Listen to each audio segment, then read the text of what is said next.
এই হোরের পুত রেডিও থাক, তোরে আমি গান শুনামু।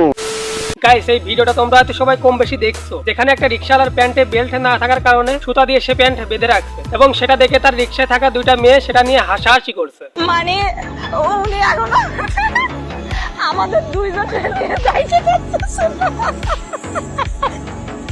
আপনিও কম না, আমিও কম না, তাহলে কেউ না যাবে। আপনিও ভাইয়া কষ্ট হচ্ছে। এখন ওই দুইটা মেয়ের কাছে আমার একটা প্রশ্ন, মানে ভাই তোরা কি মানছে নাকি কুত্তার? বলবো না। মানে একটা রিকশাওয়ালাকে নিয়ে হাসাহাসি এবং ঠাট্টা করে নিজেকে অনেক দামি মনে করতেছিস। হ্যাঁ, হাসি খুশির দিন শেষ, এখন নাকের পানি আর চোখের পানি। মানে তুই কি জানিস পাবলিক করে কেউ না?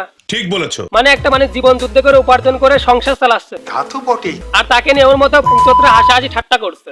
আফসোস। টাকাটা ইনকাম করাতে কত কষ্টে সেটা তোর বাপকে গিয়ে জিজ্ঞেস। সঠিক বলেছেন। মানে ভাই এই দুইটার মতো বাংলাদেশে আরো অনেক মেয়ে আছে যারা রিকশাওয়ালাদের কোনো দামই দিতে চায় না। কেন রে ভাই, রিকশাওয়ালারা কি চুরি করছে নাকি ডাকাতি করছে? জানি না। তারা তো কষ্ট করে ইনকাম করে তাদের সংসার চালাচ্ছে। হ্যাঁ, গাইস, এই দুইটার সম্পূর্ণ খোঁজ পাওয়া না গেলেও একটার খোঁজ টিকটকে পাওয়া গেছে। মানে ফার্স্টের মেয়েটাকে পাওয়া গেছে যে আর কি ভিডিওটা করছে, তার টিকটক আইডির নাম তানিয়া ইসলাম এবং এই আইডিতে সেই ভিডিওটা আপলোড করা হয়েছে এবং পরবর্তীতে সেই টিকটক আইডিটা প্রাইভেট করা হয়েছে। দিছি মাগিরে জন্মের মতন চুপ করায় দিছি। কেন রে মাদারবোর্ড, ভয় পাইছস?